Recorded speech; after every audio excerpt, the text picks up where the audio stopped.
Hello, and welcome to Character Class. This week, I'm giving you 5 tips. That's right, my top 5 tips for playing Wraith, the Oblivion. Because happy Halloween! hmm That's right, it's Halloween Day when this goes up. Not when I'm recording it, but when it goes up. So happy Halloween to everybody out there. Um, so I'm doing the 5 tips for Wraith the Oblivion, which is my all-time favorite World of Darkness game that I have never got to DM or storytell for. Not really. Uh, not officially. But it is one of my all-time favorites because of the potential for storytelling. So we're going to dive right into it with top 5 tips. Are you ready? I certainly am. Let's go. First off, we'll start off with number 5. Number 5 is that you need to be aware going in, right off the bat, that it's going to be dark. There's plenty of opportunity for lightheartedness and humor in Wraith the Oblivion. However, this is the world of darkness, and as I've said before in other videos, the world of darkness is a very dark place. It's dark and gritty and horrible and nasty. But you're dealing with Wraith the Oblivion. The entire premise of Wraith the Oblivion is that your character is dead. Dead, and you're a ghost. You're a Wraith. You're in the Shadowlands, looking out at the real world through the shroud and seeing the people that you left behind still alive and having to deal with you not being there. I mean, the entire core premise, not even that, not only that, but the fact that the hierarchy will either conscript you to work for them, and if you don't, you're branded a heretic or a renegade. So you either toe the line and do what the hierarchy says, or you could be taken to the soul forges and pounded into a sword or a piece of furniture or a lawn chair or an ashtray. I'm looking at you, Samuel Haight. Um, so yeah, it is very dark and depressing, and that's the world that your character starts off in. You live your entire normal life and you die, and then you hit the Shadowlands and wake up and you're like, what is going on? That is the start of your character. So when you start that way, you start with your character creation that your character has died. What comes next? It's going to be dark. The stories that are coming out are going to be dark. But there's room for hope, which is what I love about Wraith the Oblivion. There's so much room for hope involved in it. But you kind of need to mentally prepare yourself that it's going to be dark. So the fourth tip, number 4. Number 4 is that you need to learn about the Shadowlands. From the core book, from your storyteller, from asking questions, you need to learn about the world that you're in, because there is a lot of stuff that will kind of seem like it's a normal world, but it's not. It is very much dual-natured, because you have the real world, the Skinlands, which exists, then there's the Shroud, and then there's the Shadowlands. And the Shadowlands is like a mirror of the Skinlands, the real world. And the Shroud is what separates them. And a Wraith can't interact with the Skinlands unless they reach across the Shroud with one of their powers. So that comes into play. But the real world can't hurt Wraiths in the Shadowlands. If a car drives through where your Wraith is, like a real world car drives through the spot where your Wraith is, your Wraith will take damage. Even though your Wraith can't do anything to the car unless they use a power. So it's a weird world. You also have the fact that you can have a flat stretch of land in the Shadowlands that people, Wraiths, can walk on and whatnot. And that flat piece of land that's like dirt, to the point that it's dirt that you could dig down 6 feet and more dirt, and then fill that back in, and then have reality tear open. And what's on the other side of that hole is a raging tempest storm, like the worst hurricane ever imaginable. But that's also air that you can swim through. So it's a weird metaphysical world where emotions can have weight, can have power, uh, and whereas life and entropy kind of intermix and mingle and cause different effects. How the spiritual world it's very different, and it takes a lot of not a lot of understanding. It does to run a game, but not to play one. So if you're going to play, you definitely want to need to have some understanding, some idea of the world you're in, so that you can have it fixed firmly in your mind and make the proper decisions, uh, make the proper plays, as it were. So number three is that, and this is one of the biggest, I'd say, practically the biggest tip beyond the first. But number three is that backstory is important. Now, I know there's a lot of people out there that don't like giving history or backstory to their characters. But with Wraith, in particular, out of all the systems, I personally think backstory is important for any character. But in Wraith in particular, it becomes of paramount importance in making your character because your backstory is going to include your character's life and then anything that may have happened after death.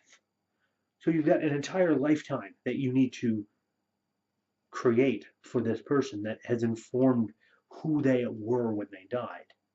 Because there is a section on your character sheet for two things: passions and fetters. You get 10 points, 10 dots to spend in both of those fields. So you can have two 5-dot passions or fetters, or you can have 10 1-dot ones. I mean, anything in between.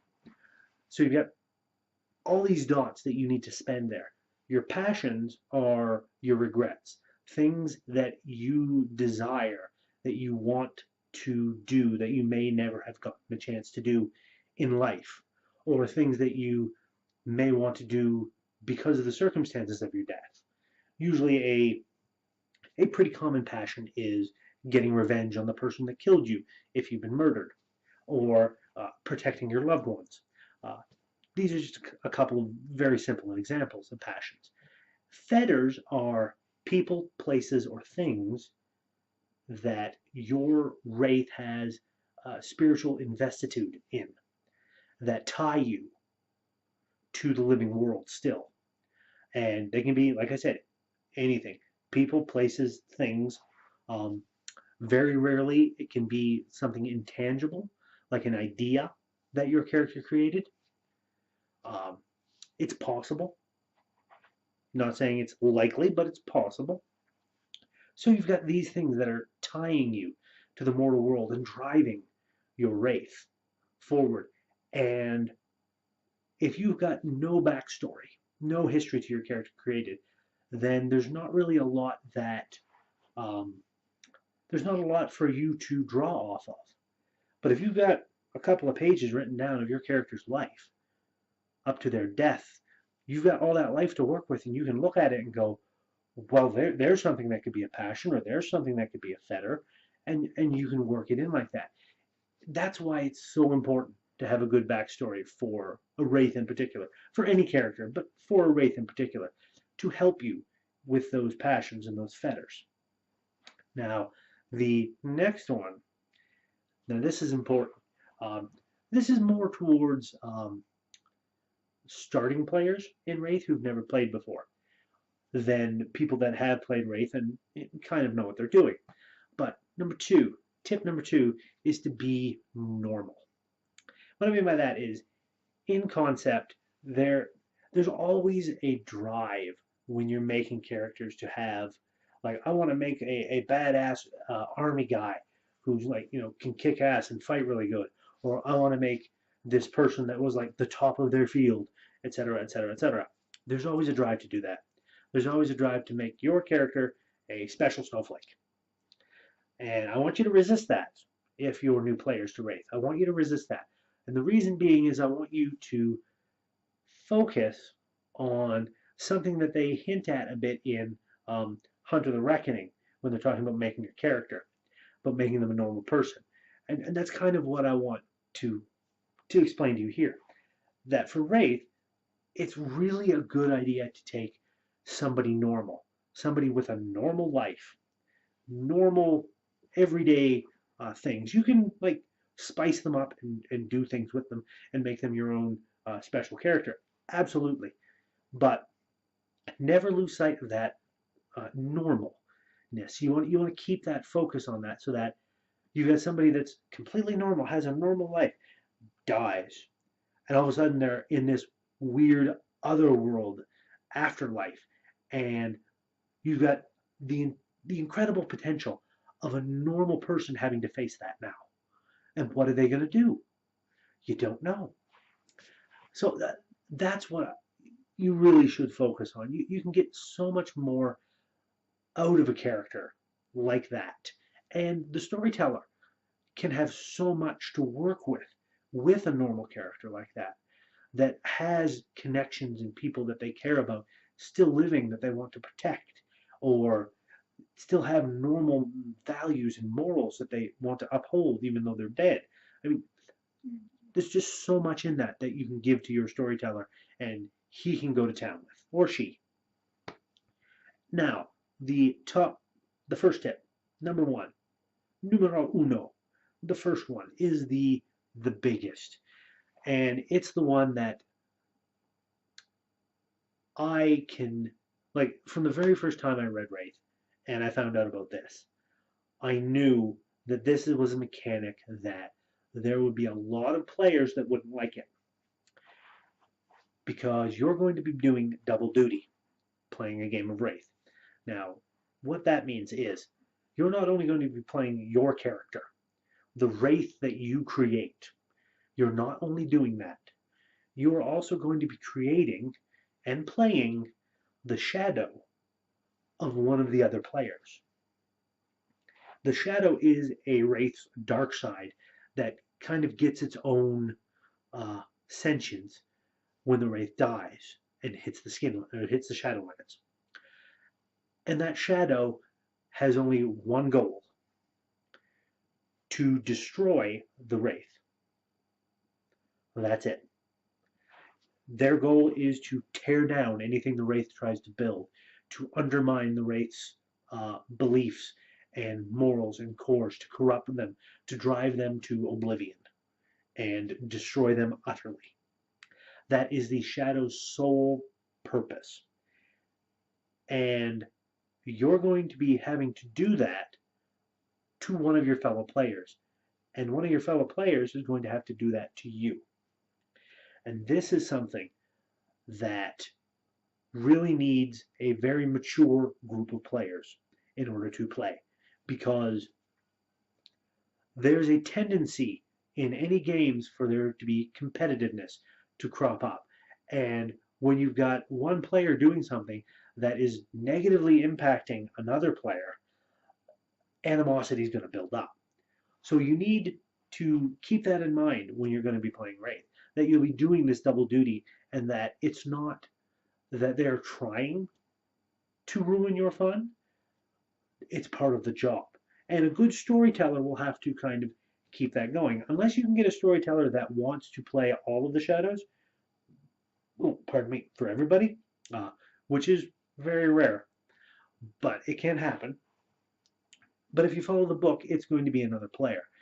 And I personally think that is an amazing little mechanic that can offer some fun storytelling opportunities for the players at the table. But you're going to have to keep in mind that this is going to happen, and you're going to have to keep a mature attitude and outlook in order to get the most out of Wraith. Because otherwise you're going to have problems. It's going to happen. So yeah, that's it for this particular character class. I was going to do one for Mage, but then I thought, well, it is Halloween, so I'll do a Wraith one. I'll have a mage one out for you guys soon. Some top 5 tips and possibly a tips for playing Changeling soon as well. So keep an eye out for that. But until next time, my friends, if you like what I'm doing, please give that like button a tap. Give that subscribe button a tap as well if you haven't already, so you can be kept apprised of when I do new videos. Usually try and get at least one video out a week, if not more. And throw a comment in the comment section. Have you played Wraith the Oblivion? Do you like it? You should, because despite the critics, it's not a dead system. The 20th anniversary edition is currently in the works. I myself am a Kickstarter of it, as can be told by this deluxe 20th anniversary edition Kickstarter backer Wraith the Oblivion hoodie that I have, which is fantastic. I'm a big fan of it.